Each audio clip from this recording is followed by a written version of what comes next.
Have you ever had a feeling that something was wrong? A little voice inside your head whispering a warning. Sometimes it's a shiver down your spine. Other times it's a knot in your stomach. Most people just ignore it. They tell themselves they are being silly. But what if that feeling is right? What if it's trying to save you from something terrible? I'm going to tell you two stories. Two true stories that happened to me. They taught me a very important lesson. A lesson I will never forget. Always trust your gut. It might just save your life. These stories are not about monsters with sharp teeth or ghosts that rattle chains in the night. They are about something much scarier. They are about real dangers that can hide in plain sight. They are about moments when a normal day twists into a nightmare.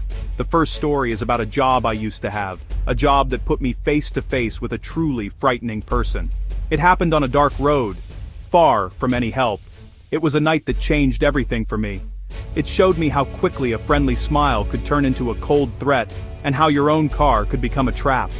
The second story is quieter, but maybe even stranger. It happened at my own home, a place where I was supposed to feel safe. It was on a rainy day, the kind of day where you just want to stay inside and be cozy. But a simple trip to get food turned my safe house into a place of mystery and fear. It started with something small, something most people would dismiss. A light that shouldn't have been on. It was a tiny detail, but it was enough to make my blood run cold. It made me wonder if I was truly alone. Both of these tales are about listening to that small, quiet feeling of unease. The feeling that says, wait, something isn't right here. I learned the hard way that you should never ignore that feeling. It's your personal alarm system, your built-in danger detector. Sometimes the scariest things are the ones you can't quite see or explain. They are the shadows you glimpse from the corner of your eye, or the silence that feels too loud. So, reader, beware, and listen closely, because these chills are real. It all started on a cold, dark night. I was working as a driver, using an app on my phone to pick people up. My car was a beat-up old sedan, but it ran well enough. The money wasn't great, but it helped pay the bills. That night, the app pinged. A ride request. The location was strange. It was a remote area, miles from the main town, at the entrance to a long, winding dirt road. There were no houses there, just thick dark woods and a rusty old gate. I thought it was weird, but a job was a job. So I drove out there. I waited, and waited. The minutes ticked by, feeling like hours. My car's engine rumbled quietly in the heavy silence of the woods. The trees looked like tall, dark giants watching me. 10 minutes passed, then 15. The person who requested the ride never showed up. I felt a prickle of annoyance but also a strange sense of relief. The place gave me the creeps. I canceled the ride and started to drive back toward the bright lights of the city. I told myself it was just a prank or a mistake, but a little knot of worry had already started to form in my stomach. As I drove away, my phone pinged again. Another ride request. I almost couldn't believe it. The pickup location was almost the same. It was just a little further down the same dark, empty road I was leaving. My gut screamed at me. Don't go back there, it said. This is a trap. But my logical brain argued with it. Maybe the first person's phone died. Maybe this was them, trying again from a spot with better signal. I needed the money. I had bills to pay. Against my better judgment, I turned the car around. I ignored the feeling of dread that was growing colder and heavier with every foot I drove. The headlights of my car cut through the thick darkness. The trees seemed to press in on the road, their branches scratching at the roof of my car like long, bony fingers. I pulled up to the new location. It was even more isolated than the first one. There was nothing there but a small clearing and more trees. I saw a figure standing in the shadows, just beyond the reach of my lights. My heart started to pound in my chest. Everything about this felt wrong. I should have just driven away right then, but I didn't. I stopped the car and waited, and that was my first mistake. The figure stepped out of the shadows and into the beam of my headlights. It was a man. He was wearing a dark hoodie and jeans. He walked toward the car with a slight limp. I rolled down my window just a crack. "Are you my ride?" I asked, my voice sounding shaky even to me. He nodded, but he didn't say anything. He just opened the back door and slid inside. The car dipped with his weight. A strange smell, like damp earth and something metallic, filled the air. I looked at him in the rearview mirror. His face was hidden in the shadows of his hood. I started the ride on the app. The destination was about 20 minutes away, back toward a more populated area. I felt a tiny bit of relief. At least we were leaving the woods. "Rough night?" I asked, trying to break the heavy silence. He didn't answer right away. He just sat there, perfectly still. Then, in a low, gravelly voice he said, "You could say that." The silence returned, thicker and more menacing than before. I kept my eyes on the road, but my gaze kept flicking up to the rearview mirror. I could feel his eyes on the back of my head. It was a chilling, intense feeling. We drove for a few minutes. My hands were slick with sweat on the steering wheel. Every little sound made me jump. The crunch of gravel under the tires, the whistle of the wind. Then, the man spoke again. His voice was calm, but it held a sharp edge of command. "Turn here," he said. I looked at the GPS.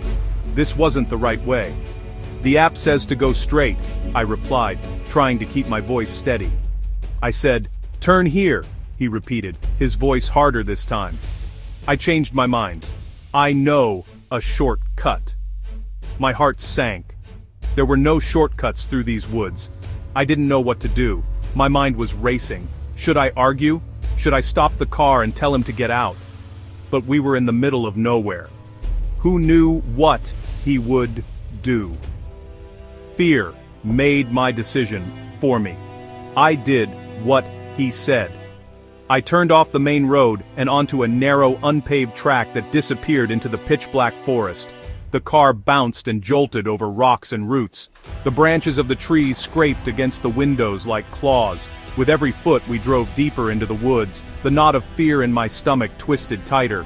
I knew I had driven into a trap. After a few minutes of bouncing along the dark, narrow path, the man spoke again. "Stop here," he commanded. I slammed on the brakes. The car skidded to a halt in a small, muddy clearing. The engine idled, its sound swallowed by the massive, silent forest around us. This was it.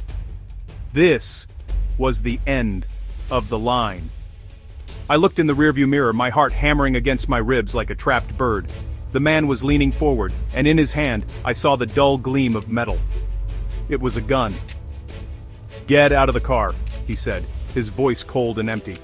My hands were trembling so much I could barely unbuckle my seatbelt. My mind went blank with terror.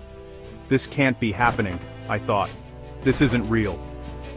I opened the car door and stepped out onto the damp ground. The cold night air hit me like a splash of icy water. The man got out of the back seat and walked around the car to face me. He kept the gun pointed right at my chest. He wasn't very tall, but in that moment he seemed like a giant. His face was still hidden by his hood, but I could feel the coldness of his stare. "Give me your wallet and your phone," he ordered. I fumbled in my pockets and handed them over. My hands were shaking uncontrollably. He took them without a word. I thought that would be it. I thought he would take my car and leave, but he didn't. He gestured with the gun toward the dark wall of trees. "Start walking," he said. My blood turned to ice. Why did he want me to walk into the woods? My mind filled with horrible images. No one would ever find me out here. "Please," I begged, my voice a pathetic whisper. "Just take the car. You don't have to do this." He just pushed the gun harder against my back. "Walk." So I walked. Every step was pure agony. The ground was uneven, covered in roots and wet leaves. I stumbled several times. He was right behind me, his footsteps crunching on the leaves. The gun was pressed firmly into my back. I could feel the cold, hard circle of the barrel through my jacket. I was crying, but I made no sound. I was just waiting for the loud bang. The end. But then, as we walked, I felt the pressure of the gun on my back lessen. He had taken a step back. It was a small change, but it was my only chance. In one desperate move, I ducked and ran. I didn't look back. I just ran. I ran blindly through the dark, tangled woods. Branches whipped at my face and arms, scratching my skin. My lungs burned. My legs ached. I expected to hear a gunshot behind me at any second. I expected to feel a searing pain in my back. But there was only silence. The silence of the forest and the sound of my own ragged breathing. I kept running, fueled by pure, raw terror. I tripped and fell, scraping my hands and knees on the rocky ground, but I scrambled back up and kept going. I had to get away. After what felt like an eternity, I stumbled out of the woods and onto a paved road. I was miles from where he had taken me. I was covered in mud, scratches, and tears. I waved my arms frantically at the first pair of headlights I saw. A car slowed down and stopped. A kind-faced older couple stared at me with wide, worried eyes. They let me in and called the police for me. I told the police everything that had happened. They searched the woods all night, but they found nothing. No sign of the man, no sign of my car. It was as if he and my car had vanished into thin air. The police found my car a week later. It had been abandoned in a ditch in a different county, completely stripped of its parts. They never caught the man. They had no description to go on other than a dark hoodie and a gravelly voice. For weeks I couldn't sleep. Every time I closed my eyes, I was back in those woods, with the cold barrel of the gun pressed against my spine. Every shadow looked like a figure in a hoodie. Every unexpected noise made me jump out of my skin. The fear was a constant companion, a cold weight that sat in my chest. I tried to go back to my job. I really did. I needed the money, but I couldn't do it. Every time my phone pinged with a ride request, my hands would start to shake. Every time I picked up a stranger, especially at night, my heart would pound with fear. I would stare at them in the rearview mirror, my mind filled with suspicion and dread. The job that was once just a way to make a living had become a source of constant terror. I had to quit. I couldn't live with that kind of fear every day. The man in the woods had taken more than just my car and my wallet. He had taken my sense of safety. My second story is different. It's quieter. There was no gun, no chase through the woods, but in some ways, it was even scarier. It started on a lazy gray afternoon. Rain was tapping gently against the windows of my small house. It was the perfect day to do nothing at all. I was curled up on the couch reading a book. The hours drifted by peacefully. As evening approached, my stomach started to rumble. I didn't have much food in the house, so I decided to make a quick trip to the store to grab something for dinner. I put on my raincoat and shoes. Before I left, I did my usual routine. I walked through the house making sure all the lights were off. I was always careful about saving electricity. The living room light was off. The kitchen light was off. The bathroom light was off. I walked past my bedroom and glanced inside. It was dark. I closed the door, went downstairs, and locked the front door behind me. The drive to the store was quick. The rain was still falling, making the streets slick and shiny under the streetlights. It was a normal, boring trip for groceries. I was only gone for about 20 minutes. When I pulled back into my driveway, I sat in my car for a moment gathering my grocery bags. I happened to glance up at my house, and that's when I saw it. A light was on. It was coming from the window of my bedroom. My heart did a little flip-flop in my chest. That's impossible, I thought. I know I turned all the lights off. I specifically checked my bedroom. It was dark when I left. I must be mistaken. Maybe I had forgotten. Maybe the lamp was on a low setting and I just didn't notice it. But I knew I wasn't mistaken. I was absolutely certain that the room had been dark. I sat in my car in the pouring rain, staring up at that single lit window. It was like a yellow eye staring back at me. A deep sense of unease began to creep over me. It was more than just a forgotten light. It felt wrong. It felt like something was out of place in my safe little world. My house, which had been a cozy shelter just half an hour ago, now looked strange and menacing. And a new, chilling thought started to form in my mind. What if someone was inside? I grabbed the heaviest thing I could find in my grocery bags, a large can of tomatoes. It wasn't much of a weapon, but it made me feel a little bit braver. My hand was shaking as I unlocked the front door. I pushed it open slowly. The house was silent. The only sound was the drumming of the rain on the roof. "Hello?" I called out, my voice weak and trembling. "Is anyone here?" Only silence answered me. I took a deep breath and stepped inside, closing and locking the door behind me. My heart was pounding so hard, I could hear it in my ears. I moved through the downstairs rooms first, my can of tomatoes held tightly in my hand. The living room was empty. The kitchen was empty. Everything was exactly as I had left it. There were no open windows, no muddy footprints on the floor. Nothing seemed out of place at all. I started to feel a little silly. Maybe I really had just forgotten to turn off the light. I was making a big deal out of nothing. But the feeling of unease wouldn't go away. It was a cold presence in the house, a feeling that I was not alone. Now for the hard part. I had to go upstairs. I had to go to the bedroom. I crept up the stairs, my feet making no sound on the carpet. Each step was an effort. With every step, the light from the bedroom grew brighter. It spilled out from under the closed door. I reached the top of the stairs and stood in the hallway, listening. I held my breath, straining to hear any sound at all. A creak, a cough, a footstep. But there was nothing, just the steady rhythm of the rain. The silence was almost worse than a noise would have been. Finally, I gathered all my courage. I reached out, my hand trembling, and grabbed the doorknob. It was cold to the touch. I turned it slowly, trying not to make a sound. Then, in one quick motion, I threw the door open and flicked on the main overhead light, ready to scream or run. The room was empty. The bed was neatly made. The closet door was closed. The only thing out of place was the small lamp on my bedside table. It was on. I checked the windows. They were locked from the inside. There was no one in the room. There was no one in the house. But I couldn't shake the feeling that someone had been there, and that they were still watching me. I never found an explanation for the light in my bedroom. There was no faulty wiring. The lamp never turned on by itself again.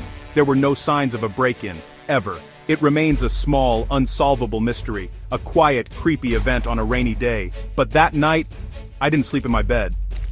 I slept on the couch with the lights on, jumping at every creak and groan of the old house. The feeling of being watched lingered for days. It was a deep, unsettling feeling that someone had been in my private space, my sanctuary. It made my own home feel unsafe. Looking back, the two stories feel connected. The first one was loud and violent, a clear and present danger that I was lucky to escape. The second was quiet and strange, a mystery with no answer. But both began with the exact same thing, a small nagging feeling that something was wrong. With the passenger, I felt the dread on that dark road, but I ignored it because I wanted the money. I reasoned with myself, I made excuses, and I drove straight into a nightmare. My gut was screaming a warning, and I told it to be quiet. That decision almost cost me my life. With the light in the window, the feeling was more subtle. It was a sense of wrongness. I could have easily dismissed it. I could have told myself I was forgetful and just walked inside without a second thought. But after my experience with the passenger, I had learned my lesson. I listened to that tiny alarm bell in my head. I was cautious. I treated the situation as a potential threat, even though there was no obvious proof of danger. I didn't know what was waiting for me, but I prepared for the worst. That caution might have been what kept me safe. These experiences changed me. I am a more careful person now. I pay attention to the little details. I listen to that quiet voice inside. That feeling, your instinct, your gut, is a powerful tool. It's your brain recognizing that something is out of place, even if you can't immediately see what it is. It's a survival instinct, so if you ever feel that shiver down your spine, or that knot in your stomach, don't ignore it. Stop, listen, look around. It's better to feel a little silly for being cautious than to be sorry for ignoring a warning, because sometimes the scariest things are true.